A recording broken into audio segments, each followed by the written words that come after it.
Boa tarde. Vamos para a terceira e última parte da nossa aula sobre o iluminismo, né? E dessa vez a gente vai resolver três questões, vendo como é que esse tema, na prática, aparece nas provas de vestibular. A primeira questão nossa é tirada da prova da FUVEST, da segunda fase da prova da FUVEST. A FUVEST tem uma segunda fase discursiva, e essa questão aqui é aberta. Né? Então, o que é que ela está dizendo aqui para a gente? Primeiro, ela começa com a citação de um livro de Erich Hobsbawm, chamado A Era das Revoluções, e a citação diz o seguinte: seria mais correto chamarmos o iluminismo de ideologia revolucionária, pois o iluminismo implicava a abolição da ordem política e social vigente na maior parte da Europa. Então, esse é o comando da questão, diz o seguinte: descreva a ordem política e social que o iluminismo criticava e pretendia destruir. Então, você vai... A primeira coisa é você saber que nessas questões discursivas daqui, você não vai escrever um tratado, você não vai escrever uma dissertação. Então, você precisa equilibrar sua capacidade de conhecimento com a concisão da sua escrita. Sempre uma resposta aí 6, 7 linhas dá conta de responder isso sem gravíssimos problemas. Vamos ver um exemplo como é que isso ocorre. Qual é a pergunta fundamental para resolver essa questão? A pergunta é: qual é a ordem política e social que o iluminismo criticava? É isso que ele quer. Você vai redigir um texto explicando qual é essa ordem social e essa ordem política. Então, vamos lá. Qual é a ordem política que o iluminismo criticava? Se você respondeu aí em casa que foi o absolutismo, está completamente certo. O absolutismo é a ordem política criticada pelo iluminismo. E qual é a ordem social? Quais são os aspectos sociais que o iluminismo critica? E aí, novamente, se você me disse aí, se você está pensando aí comigo, e você está lembrando que o iluminismo critica a sociedade de 3 ordens que veio da Idade Média, acertou de novo. A gente só tem agora que transformar isso num texto. Né? Vamos ver. No aspecto político, o iluminismo batia-se contra o absolutismo, enquanto na questão social punha em problema a estrutura da sociedade de ordens, sendo aquela dos 3 estados franceses a mais conhecida. Cada estado tinha uma maneira de fazer sua divisão, né? Clero, nobreza, trabalhadores. Na França, é aquela que a gente conhece mais, porque a gente estuda mais, já estudou a Revolução Francesa lá no 8º, 9º ano, no 8º ano. A gente assiste filme, tudo, então a gente está mais acostumado com essa ideia. Sociedade, primeiro estado, segundo estado, terceiro estado franceses. Tá certo? Ainda continuando, assim surgiram as ideias da tripartição de poderes. Por que tripartição dos poderes? Na hora que você divide os poderes, você quebra o poder absoluto do rei. Né? Você estabelece a declaração de direitos do cidadão, iguala todo mundo diante da lei, você quebra a ordem social advinda da Idade Média, advinda do antigo regime. E uma observação final: essa lei que iguala todo mundo, ela não é qualquer lei, ela é aquela que vai ser resultado da vontade de uma representação dos cidadãos, não da vontade absoluta do monarca. Aí você arremata com chave de ouro. Né? O iluminismo bate-se contra o absolutismo e na questão social questiona a estrutura de castas, né, de estamentos advindos da Idade Média. Questão, portanto, resolvida aqui para a gente. Segunda questão que vamos pensar é uma questão tirada do seriado da UPE, vestibular, o SSA2, que vocês farão, muitos de vocês farão ao final do ano. Então diz assim: as ideias liberais refizeram reflexões e anunciaram novas perspectivas sociais. Um de seus pensadores mais famosos, Locke, defendia uma questão simples, pedindo qual é uma ideia defendida por Locke. Vamos ver as alternativas. A gente pode ir vendo, já pode ir refletindo sobre elas. Veja, Locke é aquele pensador inglês que escreveu seus livros logo depois da Revolução Inglesa, da Revolução Gloriosa, em 1688. Ele escreve seu Tratado do Direito Civil em 1689, publica o seu tratado, e é um grande defensor do liberalismo, né, dos direitos naturais, do direito de liberdade, de propriedade, da vida, do direito de rebelião contra o rei tirano, tá certo? Então vamos lá. Locke se defende o fim da propriedade privada. Não. Pelo contrário, Locke é o teórico da propriedade privada, tá certo? A queda da sociedade colonial também não, o fim do mercantilismo, nada a ver. Talvez até o fim do mercantilismo pudesse ter alguma coisa, né? mas não é o eixo da reflexão de Locke. Letra B, consolidação da monarquia constitucional. Poderia ser, embora Locke às vezes não deixa muito claro a questão do republicanismo, mas sem dúvida nenhuma sua teoria cabe perfeitamente dentro de uma monarquia constitucional, de uma monarquia parlamentar. Era o que ele viu ser construído lá na Inglaterra. Destaca a universalidade do conhecimento. A gente poderia relacionar isso talvez com a sua teoria da tábula rasa do conhecimento, da mente humana ser uma tábula rasa, não é? Um quadro em branco, tábula é de tábua, tábua rasa. Tábula rasa é o quadro branco onde a gente vai escrevendo as coisas. Poderia ser, mas o final da frase elimina qualquer possibilidade dela estar correta. Fala em massificação da cultura. O conceito de massificação de cultura é próprio do século XX, com muito boa vontade, talvez final do século XIX, mas é próprio do século XX. É o cinema, é o rádio, é a imprensa escrita, a revolução da tecnologia, a ampliação da alfabetização das massas. Então, letra B não tem possibilidade nenhuma de ser a correta. Na letra C, vem o seguinte: Locke defendia o pensamento de Descartes. Não.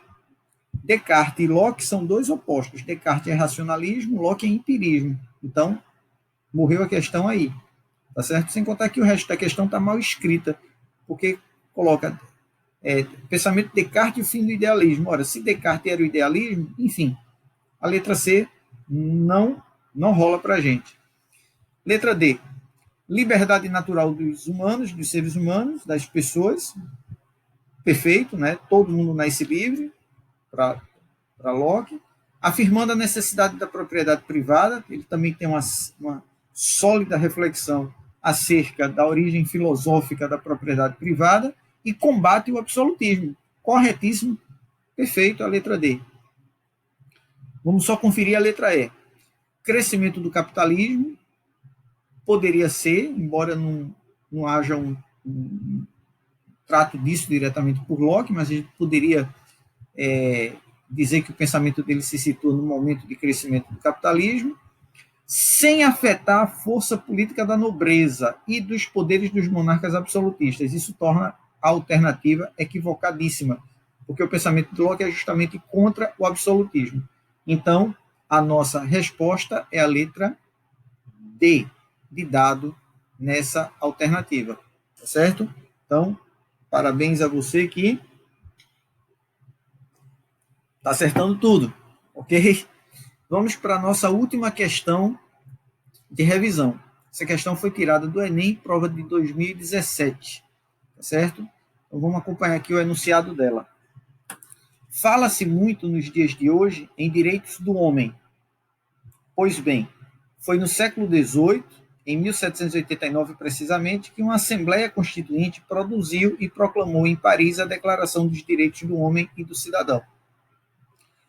Essa declaração se impôs como necessária para um grupo de revolucionários, por ter sido preparada por uma mudança no plano das ideias e das mentalidades, o Iluminismo. Essa é uma citação de um livro de Fortes, O Iluminismo e os Reis Filósofos, adaptada. Então vamos lá, o que é que o comando da questão nos pede? Correlacionando temporalidades históricas, quer dizer, relacionando tempos históricos diferentes, O texto apresenta uma concepção de pensamento que tem como uma de suas bases a... vamos interpretar isso aqui, vamos ver aqui. Ele está dizendo que o texto correlaciona tempos históricos diferentes. Quais são os tempos históricos que ele está ligando? Os dias de hoje, onde se fala muito em direitos dos seres humanos, direitos do homem, direitos das mulheres, das minorias, os dias de hoje, e 1789, com a Declaração de Direitos do Homem e do Cidadão. Então, duas temporalidades diferentes associadas nessa alternativa. Qual é a base desse pensamento que enuncia isso daqui? Vamos lá. Modernização da educação escolar, atualização da disciplina moral cristã, divulgação de costumes aristocráticos, socialização do conhecimento científico e, letra E, universalização do princípio da igualdade civil. Quase óbvia a questão, não é? Mas vamos só eliminar as alternativas aqui que estão equivocadas. Apesar de, evidentemente, a gente imaginar que a questão dos direitos do homem, do cidadão, exija um processo de educação, tudinho, mas o enunciado da questão não fala em questão de educação, muito menos de educação escolar. Então, não é a base disso daqui. Atualização da disciplina moral cristã. Isso é uma brincadeirinha aí, um modo de colocar uma alternativa que ela fica meio absurda, não é? E ajuda a fazer o contraponto ali do menino que tenta chutar a alternativa para fazer o TRI lá no Enem, né? Aquele bendito TRI. Divulgação de costumes aristocráticos, olha isso.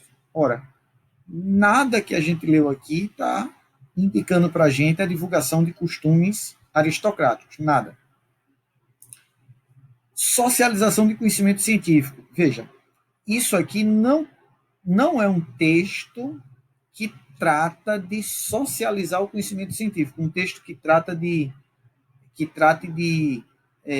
divulgação científica. É o texto de uma análise. Há um livro, Iluminismo e os Reis Filósofos, e o autor faz uma análise desse período do iluminismo. Então, não é porque nos sobra, mas porque é a alternativa mais inteligente, né?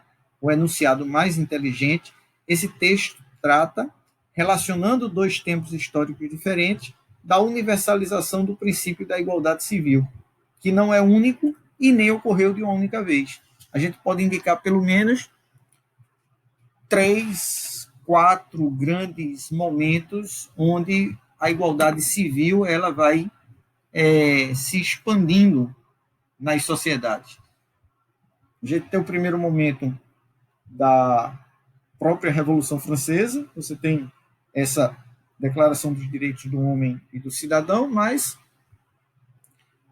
durante o século XIX isso ainda permaneceu o tempo quase todo como uma declaração de direitos do homem masculino mesmo, homem, ser masculino.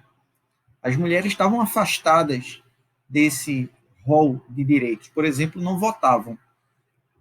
O direito de voto feminino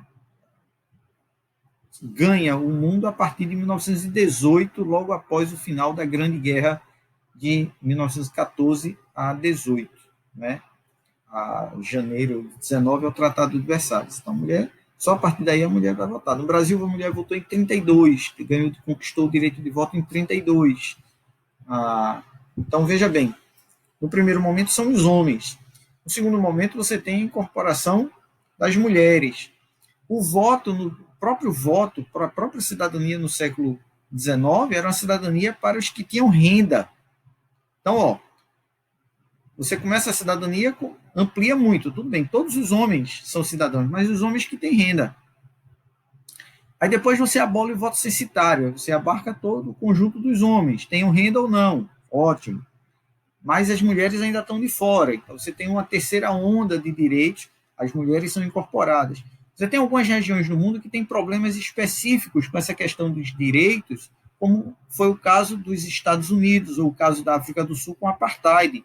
E o negro só foi incorporado a essa sociedade de direitos num momento bem posterior. No caso dos Estados Unidos, somente na década de 60 do século XX. Então, temporalidades diferentes e a expansão, a universalização paulatina do princípio da igualdade civil. Essa é a nossa alternativa para essa questão. Finalmente, não para a gente resolver, mas para que vocês conheçam e vejam como o tema do iluminismo ele é forte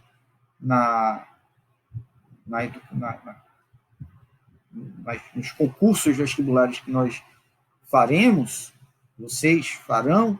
O tema da redação da FUVEST de 2017 foi Kant.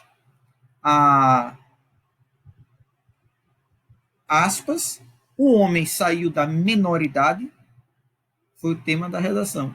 Esse tema da menoridade é o tema abordado por Kant num texto escrito por ele, chamado O que é o Iluminismo? O que é o esclarecimento? Então, a partir daí, o aluno deveria discorrer um tema de redação que não foi de modo algum simples e que exigia uma boa base de leitura e de conhecimento por parte do candidato. Né? Então, não brinque, não. Tem muita coisa para a gente estudar e muita coisa para a gente ler. Você vai ter uma atividade para fazer. Essa atividade vai estar descrita com atenção, num passo a passo, num roteiro de estudos colocado lá no AVA. Mas, de antemão, eu vou explicando para você aqui. Você vai elaborar e escrever no seu caderno, tá certo? O significado dessas palavras e expressões. Essa listinha de palavras e expressões aqui. Eu não vou lê-las, nem você precisa se aperrear em copiá-las aqui, porque elas vão estar presentes lá no seu roteiro, no seu guia de estudo. Se você estiver assistindo esse vídeo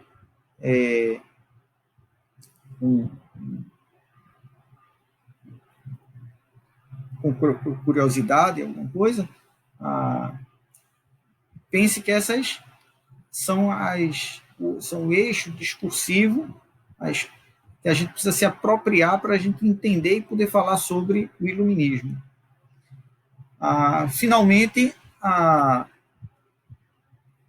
para nós concluirmos, eu escolhi essa imagem aqui, que é uma homenagem, do mesmo jeito que a gente abriu o nosso primeiro vídeo lá sobre iluminismo, a nossa primeira aula lá gravada, fazendo a referência à oração do Papa Francisco.